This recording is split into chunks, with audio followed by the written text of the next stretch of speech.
part 3 video of punctuation marks. Hope you all are listening to the lessons, copying the notes and doing your worksheets. Now, we will be covering up some of the important punctuation marks, and you have worksheets for the lessons left for your practice along with this video. Inverted commas. Children. What is an ellipsis? Have you ever heard of an ellipsis? I am sure you have used it and seen it all the time. We are going to talk about it now and when to use it in a sentence. Let's take a look at on examples. There are 3 different types to use an ellipsis. Sometimes you want to show that there is an extended thought going on. For example, Matt never drinks ... beer. This indicates a pause of thinking here and to give you an idea that there is still more going to complete the thought. A second example is when you're going to admit portion of a direct speech. We'll find them on the beaches. ... we shall never surrender. This tells you that there is a lot more going on in between here by keeping the 3 dots.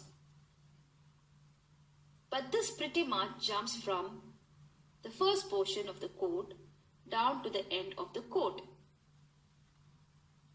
Also, if you want to show suspense, you might find something like this. For example, and the winner is, which basically tells you that something exciting is going to happen.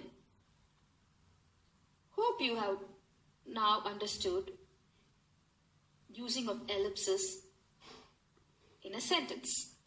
We have a set of punctuation, that is the hyphen to be seen by their appearance or the symbol, but they are different.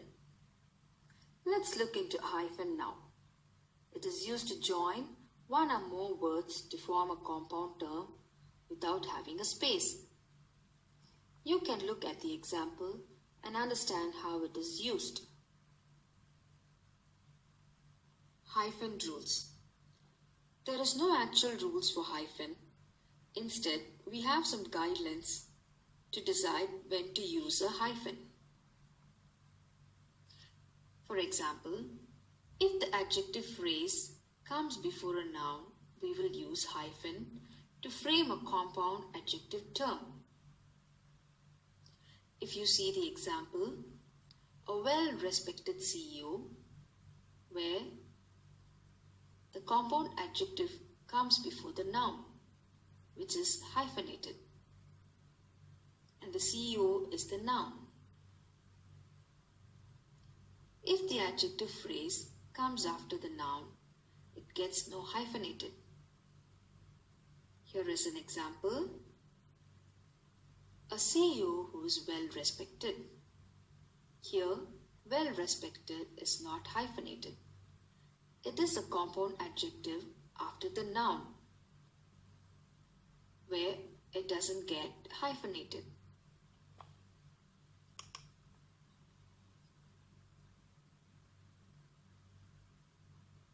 We also require a hyphen for compound verbs, that is the action words, for a clear writing, to add humor, or to present a special situation. Let's look into the example. The slacker video gamed his way through life. Here, video gamed is hyphenated to make the writing clear without any confusion. You see the next example. Queen Victoria thrown sat for 6 decades.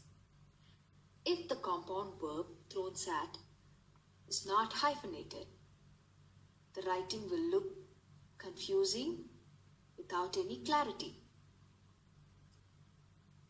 Lastly, if a writer uses a new, original or an unusual compound nouns, hyphen should be used to avoid confusion. For example, I changed my diet and became a no-meter. Here, the noun no-meter is hyphenated to make the writing clear without confusion.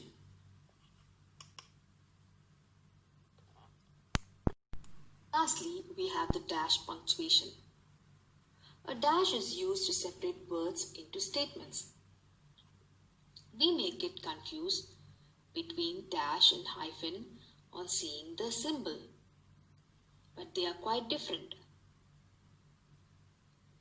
There are two common types of dashes.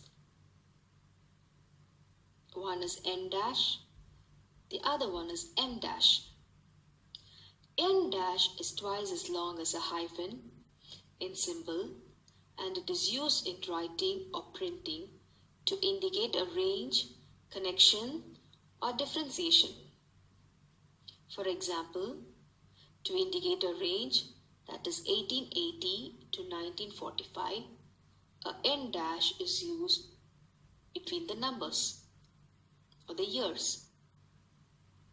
The next example, Princeton to New York trains. Here we use the N dash to show the connection. Next we have the M dash. M dash is longer than the N dash in symbol. It is used in place of a comma, parenthesis, that is the round bracket, or colon to enhance readability or emphasize the conclusion of a sentence. If you look at the example, she gave him her answer. The answer is no. By using a M dash, we show the readability or the emphasis to conclude the sentence. Children, here we have come to the end of the punctuation lessons. A PDF of worksheet is also there for your practice on the lessons learned for this week. Don't fail to do your practice